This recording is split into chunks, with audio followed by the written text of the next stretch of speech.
仙楼的春风醉。兄弟们，冲了走！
你怎么会在这儿？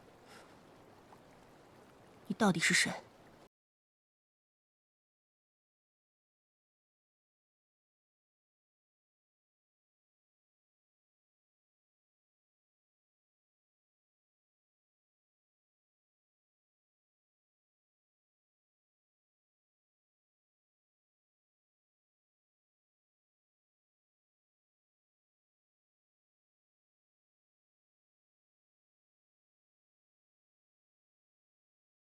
你为何会被下春风村？你又为何在这儿？你早晨好。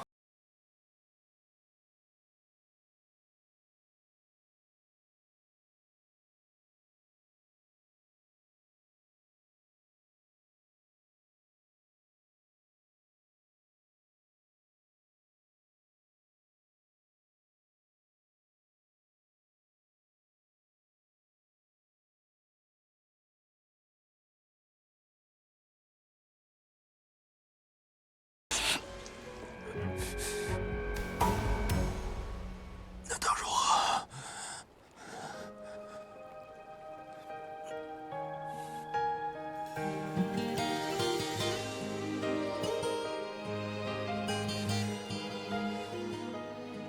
求我。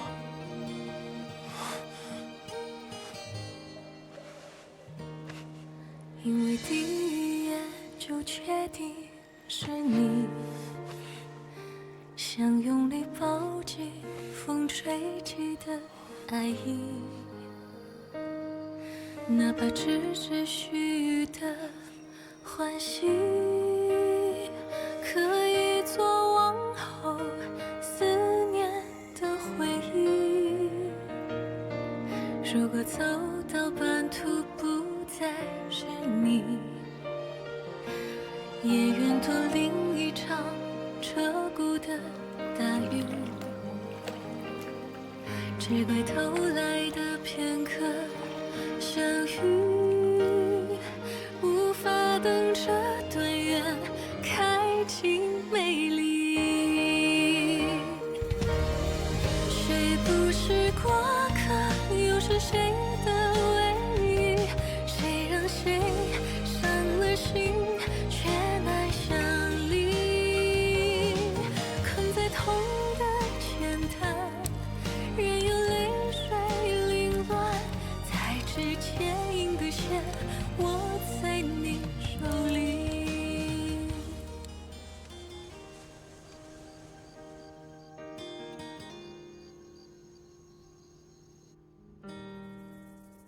主人，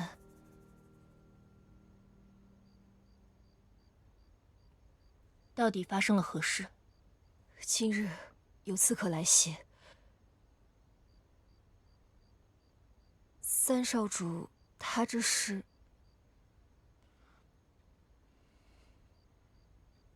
中了迷药而已。刺客的来历可调查清楚。刺客有意隐藏招式，但则过招路数，极有可能来自玄机阁。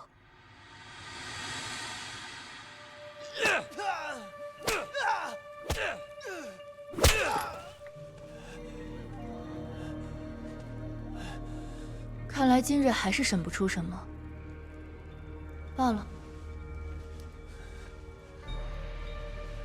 我们还是去问问他的老母亲，说不准他会愿意告诉我些什么。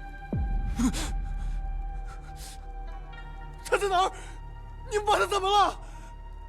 他如今很好，但日后好不好，那就不知道了。是大少主！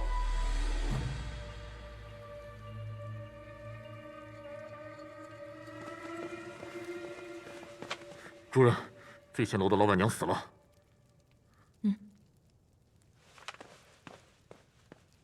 主人，若这一切都是大少主所为，你当真要？是他所为如何？不是又如何？既然他买凶刺杀已证据确凿，我必定会让他付出代价。只是，老爷那边，顾家那几位少主都还在，你说，他们为何让我一个外人插手？属下不知。旁人都称大哥为大少爷，只有玄机阁的人才会叫大哥大少主。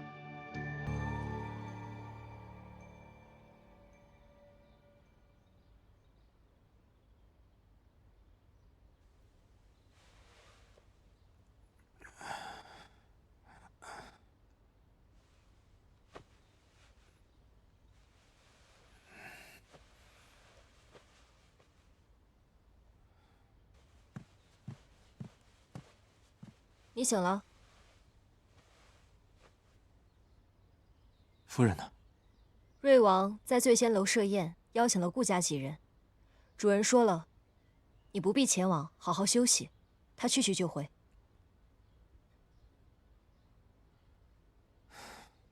昨日是您引开了刺客。自然。怎么？你是在怀疑我？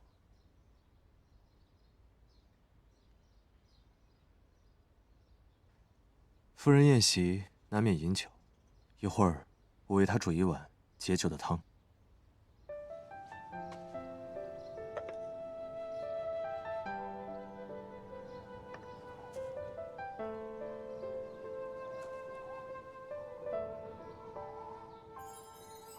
想不到你还会这些。我如何不会？难道书生就该十指不沾阳春水吗？只是觉得你不像是会做这些的人。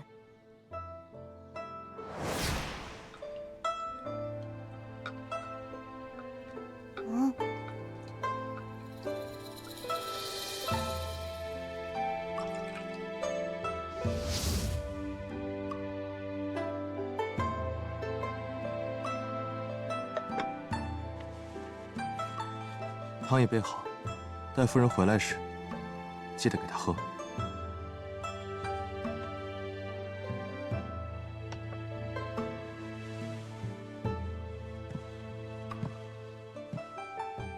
我要出府一趟，你可要随我一起。去哪儿？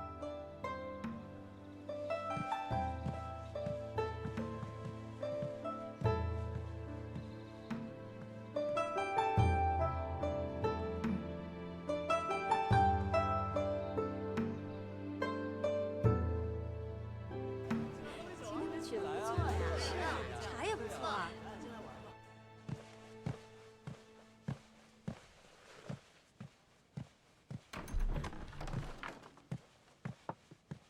今日阿洛也会来吗？若不是今日他也会来，你是不是也不打算回来见我这个大哥？如今扶风阁中那位，当真是我三哥？是与不是，既然牵扯了命案，官府自然会有判断。这里毕竟是你二姐的地方，小心隔墙有耳。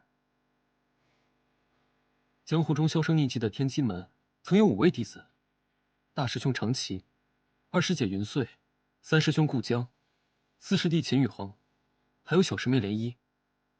后来秦宇恒官至左相，涟漪以将门之女身份加入宫中。云穗秘密创立了玄机阁，又将成了商人。再后来，秦宇恒被灭门，大师兄长期不知所踪，云穗嫁给了顾江，生下了顾家如今的老三顾朝夕。可我听说，云穗在嫁给顾江之前就已怀有身孕。有些事情你知道的越少越好，你只需要知道，只要有大哥在，你可以永远无拘无束的做顾问说。走吧，别让瑞王久等了。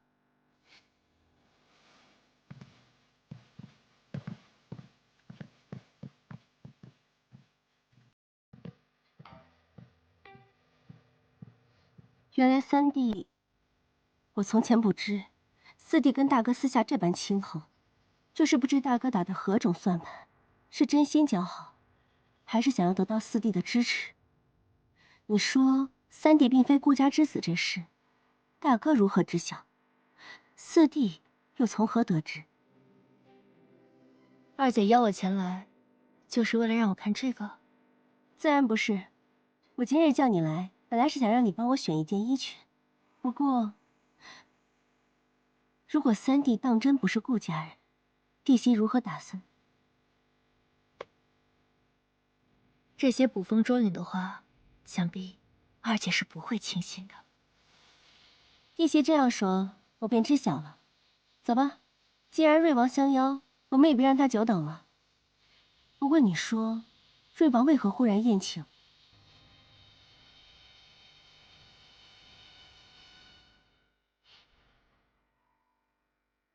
今日能与诸位在这里相聚，实属幸事。大家莫要拘谨。我同朝生多年以书画交友，结识的红颜更是承蒙玄机的照拂。问双呢，也算是我看着长大的。这位顾家老三，虽然今日不在，但我与朝生亲厚，便也全将你当作是弟媳了。娱乐不敢，只是有些遗憾，我偶得一盘残局，听闻三少主奇技了得，便想与之切磋，如今看来，恐怕是心愿难了了。有何难了？王爷既有如此兴致，我便差人去寻。王爷，我也曾就棋局同夫君多次探讨。若王爷想寻对弈之人，不知娱乐可否一试？美人相邀，我自然是无法拒绝的。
瑞王，你怎会如此不藏锋芒？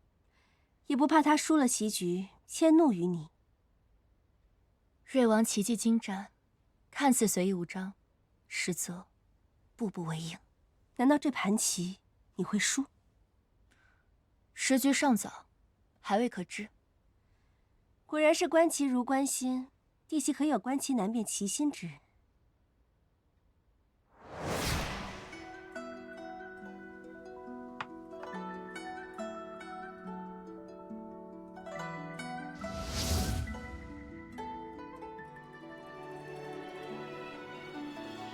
不会是我三弟吧？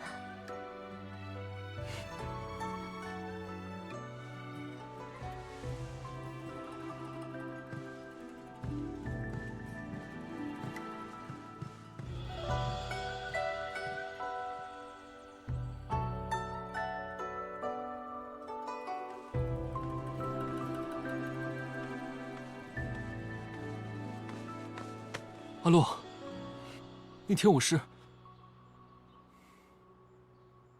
对不起。咱们还能回到从前吗？你我相识已有5年，在玄机阁，你从未有少主架子，善良、热忱，也是我所见之人中最为干净通透的。你对我来说，不仅是同门少主，我也是真心将你视为我亲弟。如今我嫁给朝夕，随他称你生四弟，自然是不会将你那日无心的话放在心上的。时间也不早了，我该回去了，你也早些回府。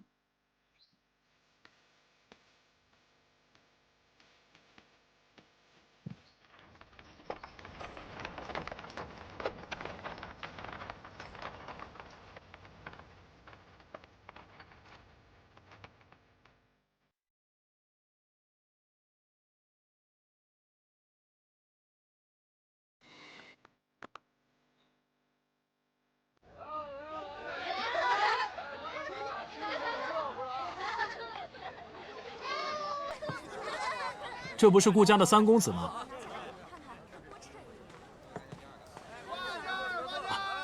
正好在这儿遇见你，免了我去顾府的麻烦。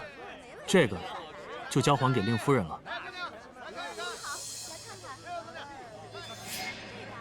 还有这个。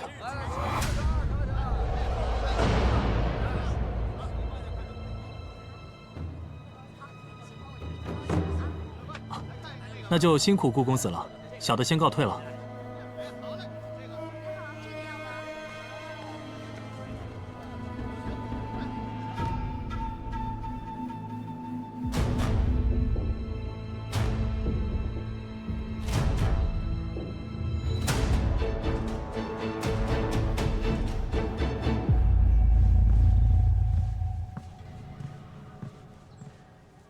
他人呢？他说今日天气寒凉，怕主人在宴席饮酒，身体不适，做了汤温着就出门了。他去哪儿了？你怎么没跟着？去了胭脂铺，有暗卫跟着。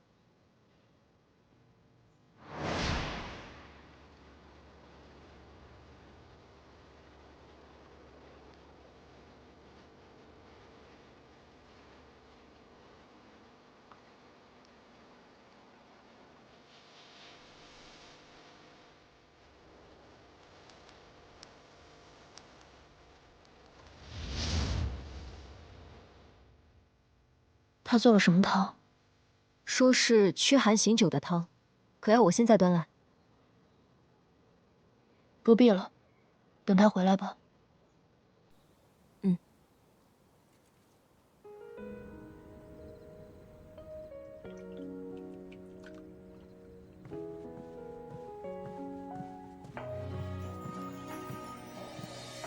主人，他说这汤要热着喝。下去吧。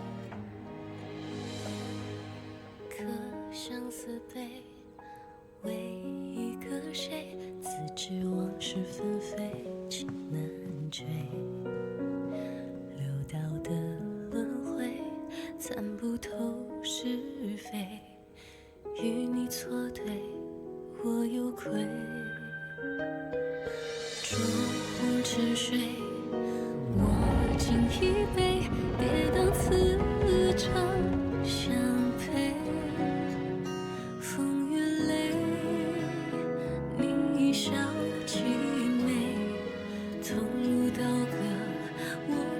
快走！你别管我。我又怎会丢下你不管呢？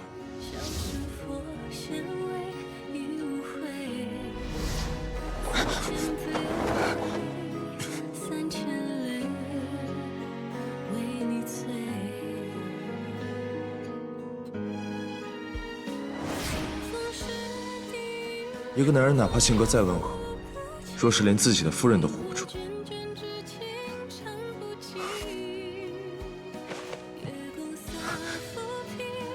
不必担心，我去就好。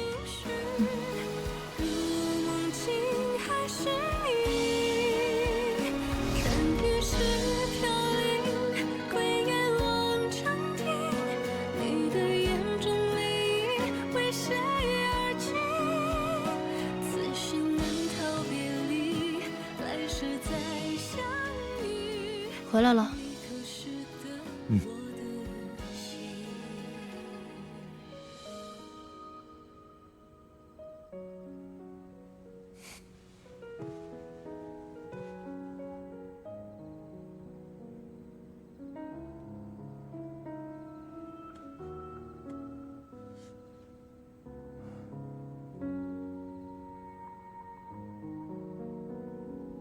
谢谢。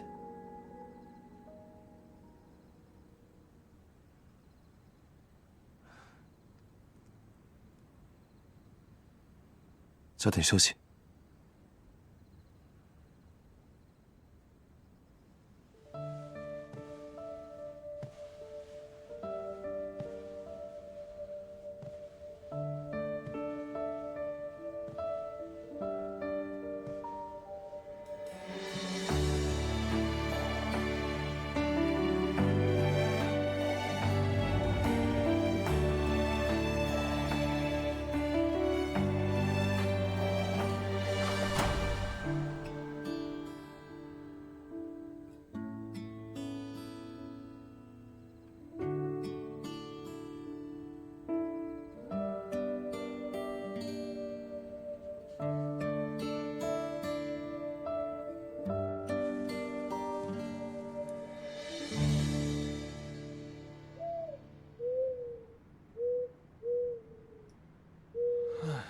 咱都守了多少天了？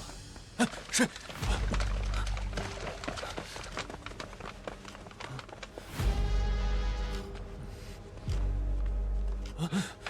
糟了！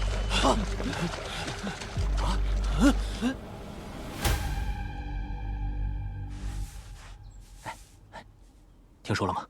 昨天夜里，衙门那9个人认领的尸体被盗走了。啊？什么人会大半夜的盗尸体啊？哎呀，说的就是啊。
城中最近有些流言，说衙门那具尸骨便是朝夕，所以我希望你能随我一同出面。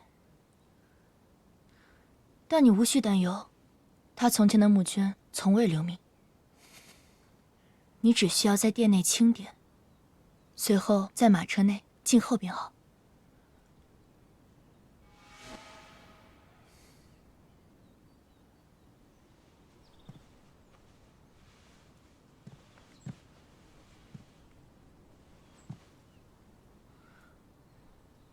夫君今日身体可还有不适？未曾。物品清点已完毕，你只需要随我去趟店铺即可。我身体还是有些不适，你叫玄清陪你去吧。玄清已出门，替我办些事情。夫君，方才不是还说身体无恙？朝夕虽因身体常年在这院中，却曾不留名接济过很多百姓，药房更是每月都会免费请郎中看诊赠药。如今若他还在，听闻此事，想必也不会置之不理。三少主果真是风光霁月之人，也难怪你愿意趟顾家这趟浑水。夫君这样说，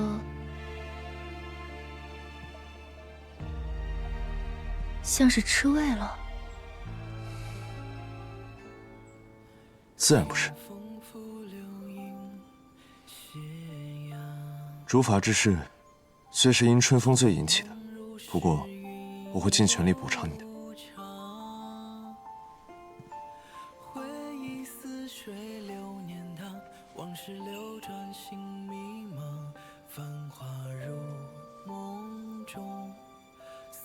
如何补偿？待三少主归来时，我定会向他请罪。请罪？如何请罪啊？说你我二人不洁？非也，此事一切罪责在我。你中了春风罪，可我没有。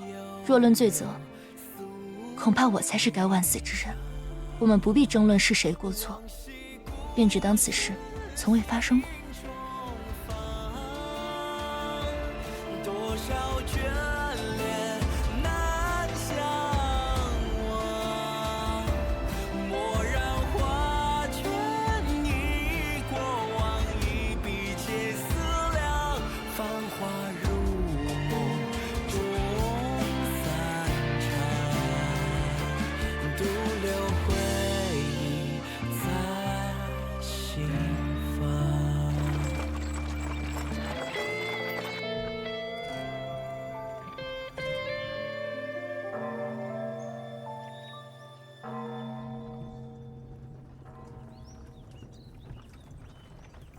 来，把这抬过去。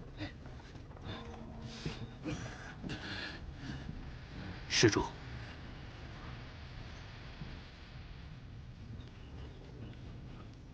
有劳各位了。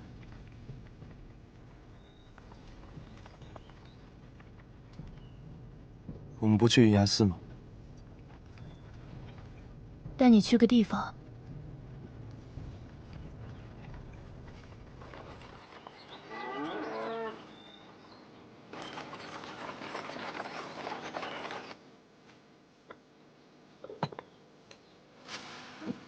来，喝口水。谢谢。记得还是服药。谢谢，谢谢。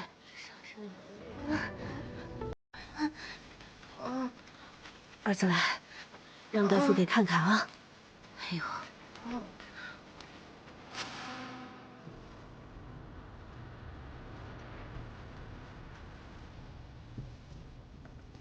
前几日的大雨让云崖寺坍塌，有众多商户在瑞王号召下为四苗募捐，但这场大雨让这些猎户同被灾祸殃及，鲜有人知。我怕这些人无人照拂，便请郎中先行来义诊，只是未料到大哥也已先行，差人将物资送到。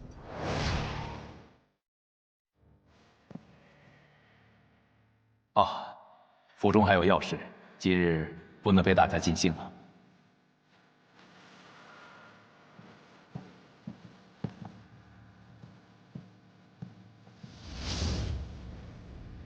怎么了？我只是在想，大哥究竟是什么样的一个人？人都是有善恶两面，盛世之下，谁都想做善人；败世之下，又何以笑他人为恶？与其分辨他人善恶，不如为其留下善良。所以你临行前收到的消息便是这个。既然已有人帮扶，你也请了郎中，想必他们没有什么需要帮助的了，我们就先回吧。哎，回来了，回来了，回来了！怎么样了？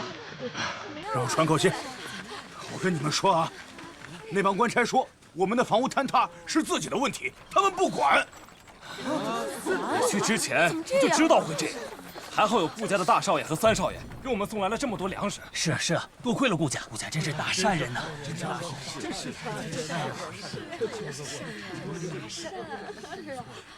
还有一件事，银崖寺的墙不也被冲塌了吗？啊！银崖寺的人今天修缮，在被冲垮的墙角发现了一具。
见一具尸体，尸体是位成年男子，如今已被官差带走。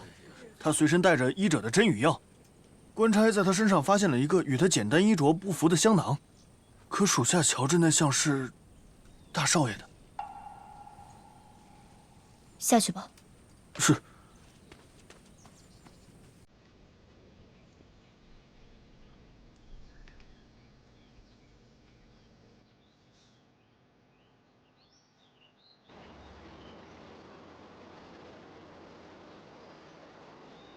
若尸体一早就被埋在院墙之下，雨水冲塌围墙时就该被发现。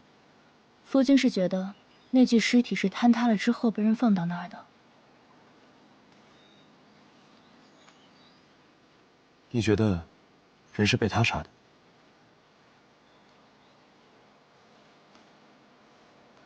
顾长生此刻就在寺中，官府顺着香囊去找到他，也是迟早的事情。常人若听到这样的事情，不是应该先关注尸体身份？你又未见到尸体，为何先关心起凶手啊？毕竟此事与大哥有关。难道你就不好奇，死者是谁？大哥不是带了一位郎中来试探我的病情，不是他吗？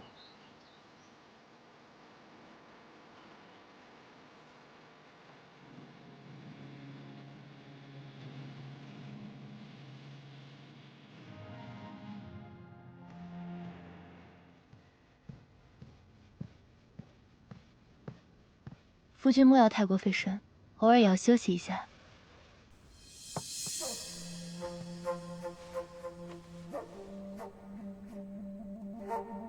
这个月新进的一批药材已经到了，玄清今日去清点，我也让他将适合调养你身体的药材先带回来。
未曾。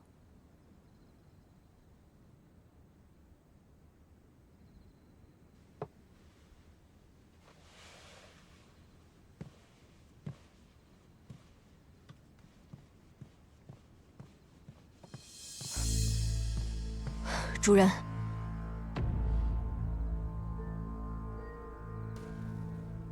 但说无妨。我已按照主人吩咐，仔细检查过那具骨骼。自骨骼长度和骨龄推测，尸体极有可能是三少主。知道了。大哥应该也在猜疑，那尸体是被我盗走的，所以才派人来监视我们的一举一动。需不需要我去？不必了。若他们想看，就让他们看。只是，若那具尸骨当真是朝夕，想到他含冤而亡，我却无法祭奠。主人，不过，大哥应该很快会有动作。云崖寺坍塌的墙院下，发现一具尸体，尸体旁遗落的香囊，极可能是大哥的。那具尸体，去查一下。若我所料不差，应当是秦神医。醉仙楼的老板娘秦神医，如此接二连三的死亡，偏偏都赶在我们之前。一切或许并非巧合。您是说，您的那位夫人身边有细作？天蓝，好了好了，我不说了，我就是在怀疑会是谁。不会是他身边那个叫什么青的侍卫吧？如今这顾家我已探得七七八八，除了老家主的房间和山顶上那座高塔，我没太敢轻易靠近。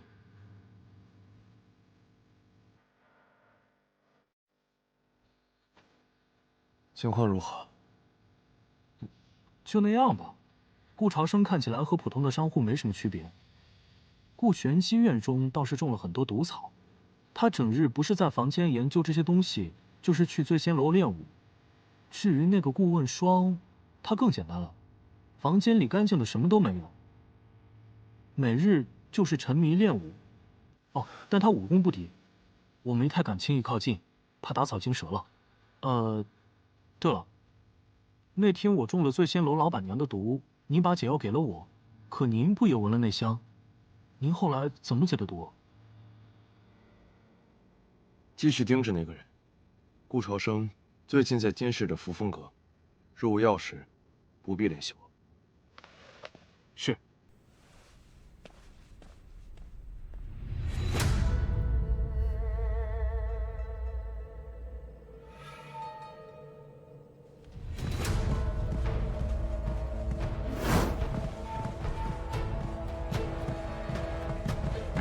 谁？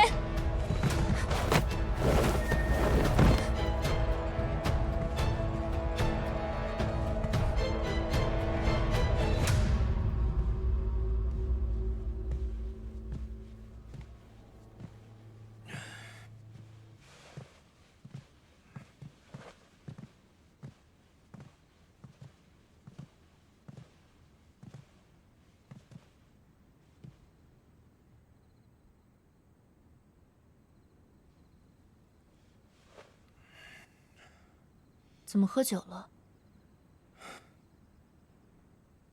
你这是要去哪？二姐邀我一叙。今夜天气寒凉，夫君早些休息。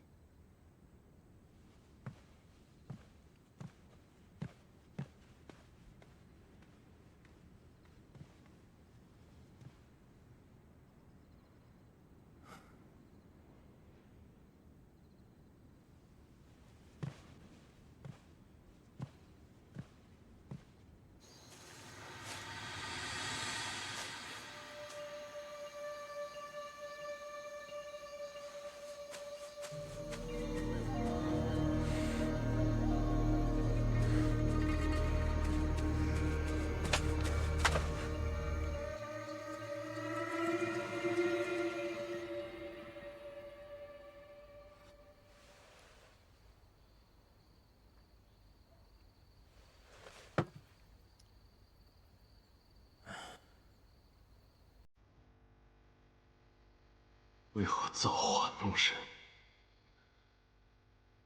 在我刚知道同胞的兄长当年原来未死时，就得知了你已身死的消息，又让我再以为自己寻到所爱之人后，才知道他原来是何故不得殿，何以为家？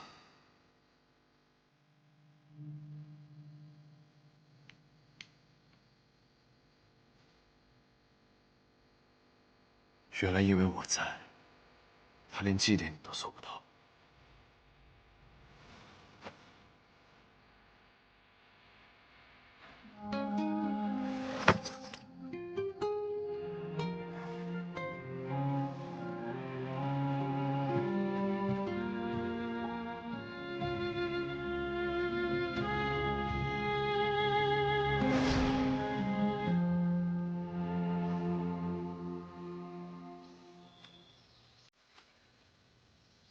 师傅，我已经没有什么可以教你，主上也不必再以师傅相称。如今的我，也不过就是个守墓人罢了。一日为师，终身为父。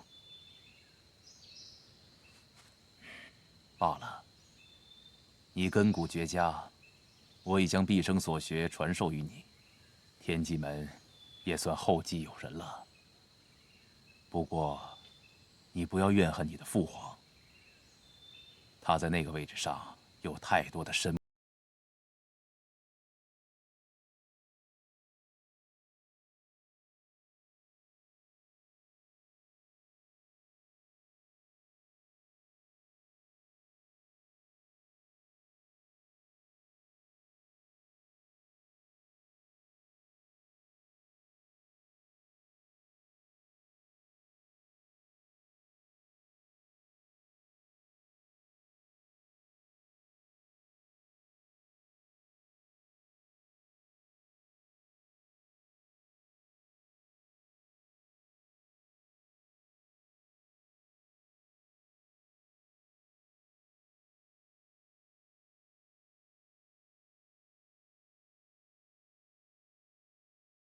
心烦。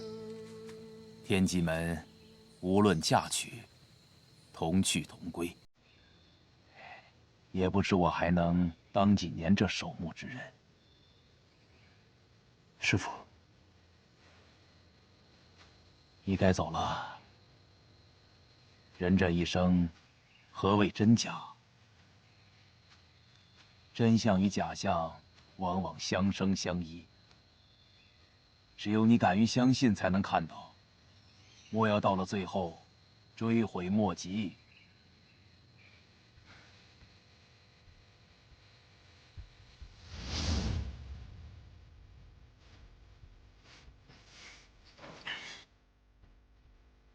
为师面容，心已细，银河一线，共此生。生离未遇，长相忆。夜梦频寻，影难成。命途多舛，各天涯。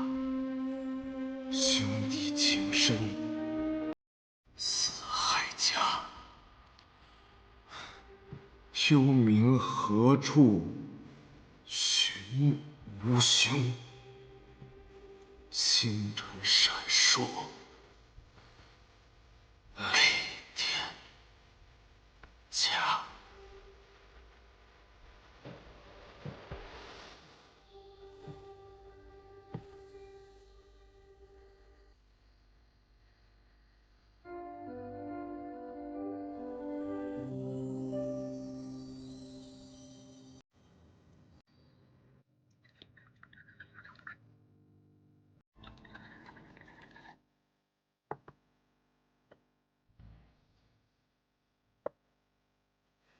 弟媳今日来与我同聚，不知所为何事？二姐前几日不是一直邀我一聚，只不过不知为何二姐会在这茶楼。是，这几日我想着为醉仙楼办一个重开大典，也在届时宣布易主的事情，这才想着知己知彼，提前到旁边这家店看一看。帝熙可要好好帮我看看。我本想着在当日献舞，不知帝熙能否指点一二？娱乐功底浅薄，怕难配二姐舞姿。谁说的？帝熙素周一舞可是惊艳四座呢，不知我今日可有幸得见？宿州这样小地方的小事，都逃不过二姐的耳目。二姐真是让人惊喜。只是刚巧路过，见那家酒楼内热闹，便去瞧了瞧。不过那天沈将军也在，还真是很巧呢。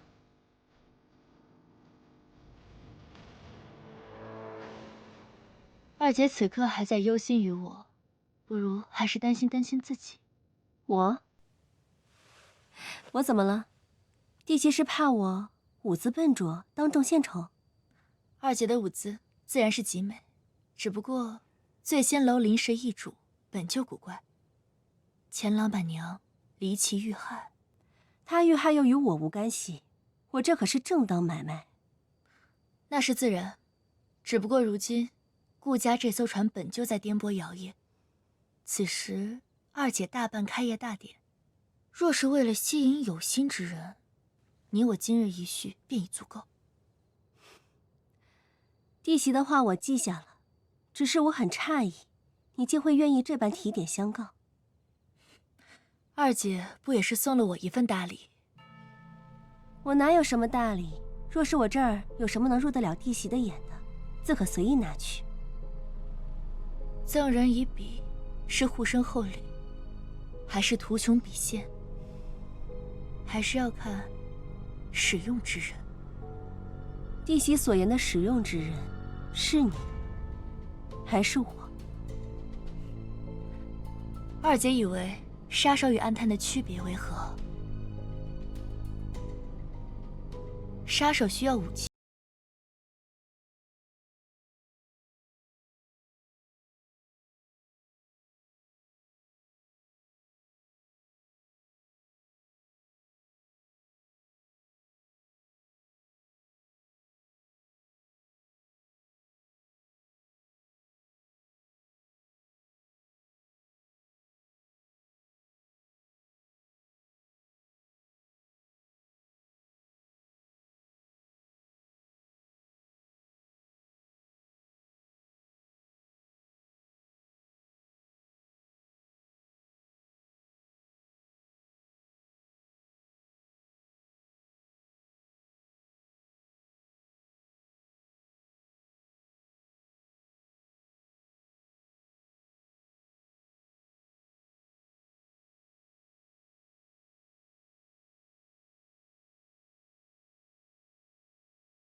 主人，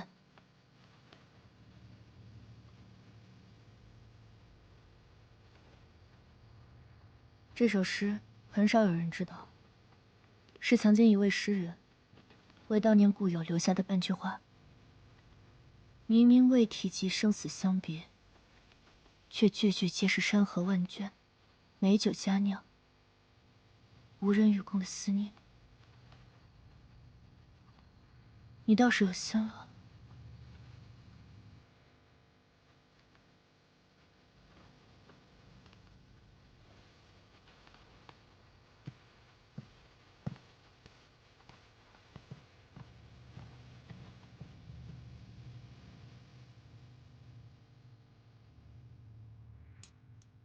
大少主院里可有差人来？未曾。他倒是比我想的要沉得住气。按照主人吩咐，这几日我暗中跟随大少主，家主将他拒之门外，他又暗中去了玄机阁。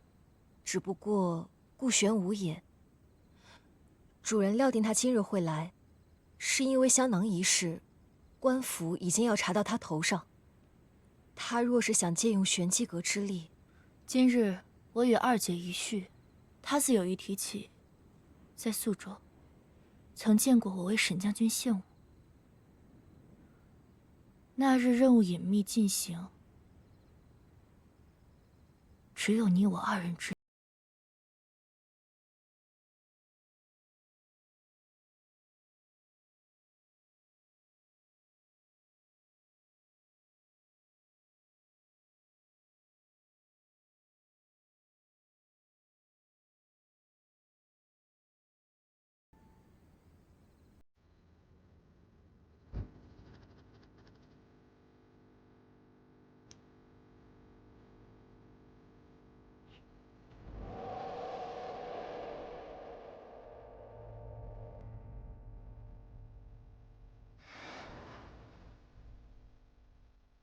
前几日，扶风阁有刺客潜入，已被暗算后昏迷。在处理刺客时，你说听见了异响。是。属下当时神思混沌，但在与刺客对峙间，似乎听到了异响，就好像是有人在暗中相助。知道了。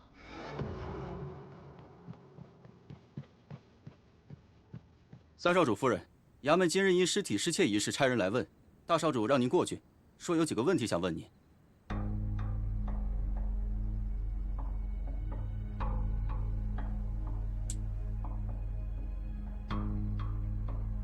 知道了。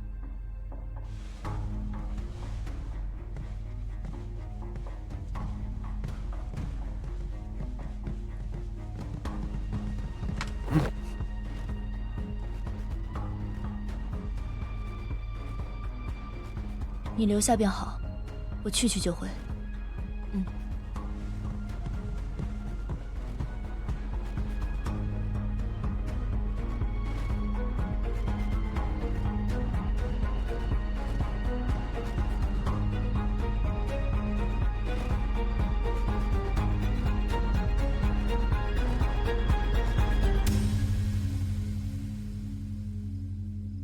你可知罪？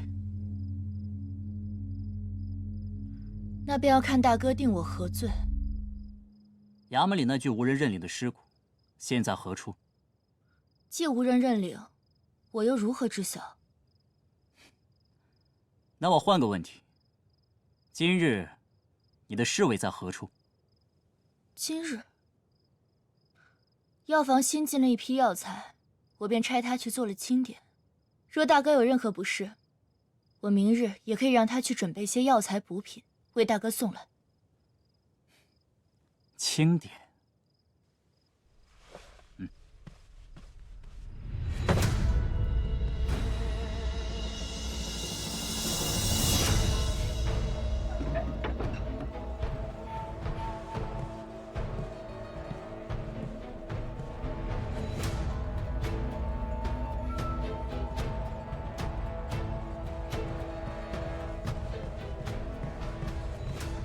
发生何事了？雨落呢？大少主来者不善，将主人带走了，一切可能与三少主有关。